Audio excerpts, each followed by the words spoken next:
Welcome to ELT Talks. I'm your host, Bennett Stone.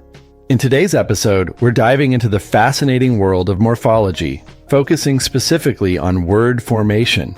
Ever wondered how the words we use every day are constructed and how small changes can completely alter their meaning? Well, stick around because we're about to explore these intricate details that make the English language both complex and beautiful. Let's get started. Morphology, in a nutshell, is the study of the structure and form of words in any given language. It's like being able to peek under the hood of a word and see what makes it tick. Have you ever wondered how words are built and why they look the way they do? Well, that's where morphology comes in. At its core, morphology is all about understanding the components that form words. These components are called morphemes, which are the smallest meaningful units in a language. For example, in the word unhappily, you can break it down into un, happy, and lie. Each morpheme adds its own piece of meaning to the overall word. Morphology helps us make sense of how words can change form to convey different meanings or grammatical functions. For instance, think about the word run.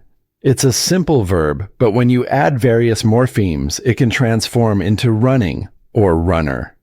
Each of these variations exists due to different morphological rules that apply the right morphemes to change the word's form and meaning.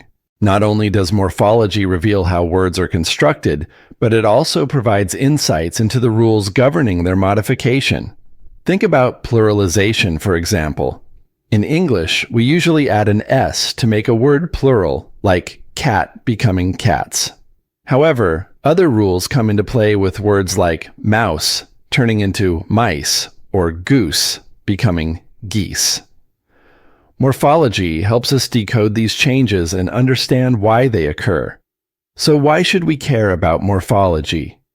Knowing the structure of words can immensely improve our language learning and teaching strategies. It enhances our vocabulary by allowing us to recognize and understand new words quickly.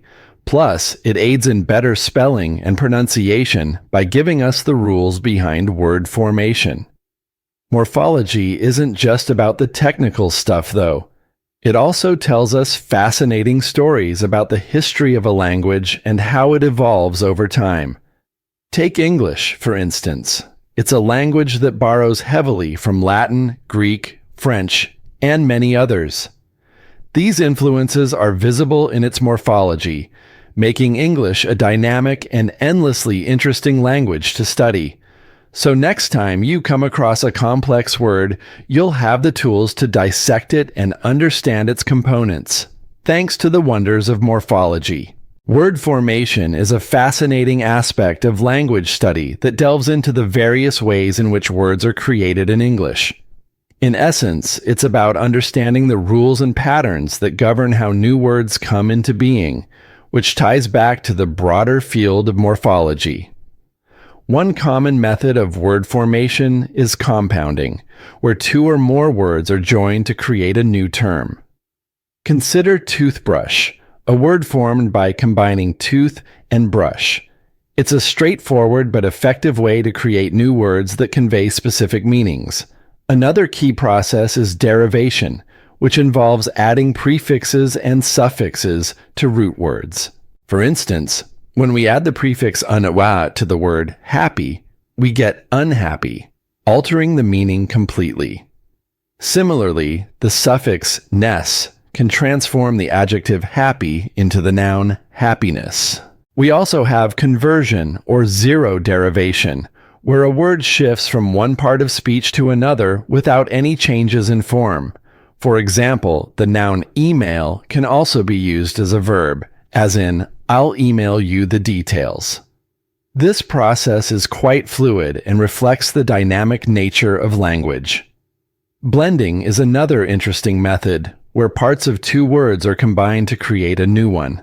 Words like brunch, by combining parts from breakfast and lunch, and smog from smoke and fog are common examples. These blended words often capture specific, useful meanings in a compact form. Acronyms and initials also play a role in word formation. Acronyms are formed from the initial letters of a series of words like NASA, from National Aeronautics and Space Administration. Initialisms, on the other hand, like FBI for Federal Bureau of Investigation, are pronounced letter by letter. Lastly, we have borrowing, where English adopts words from other languages. Terms like ballet from French, piano from Italian, and sushi from Japanese enrich English vocabulary by bringing in new concepts and cultural elements. Each of these processes highlights the adaptability and creativity involved in word formation. It's a continuous evolutionary cycle that keeps the language vibrant and accessible, accommodating new ideas and technologies as they emerge. Thank you for tuning in to this episode of ELT Talks. I hope you found this discussion on morphology insightful and thought-provoking. If you have any comments or questions, feel free to connect with us on our social media channels. Until next time, I'm your host, Bennett Stone, encouraging you to look at the world a little differently through the lens of language.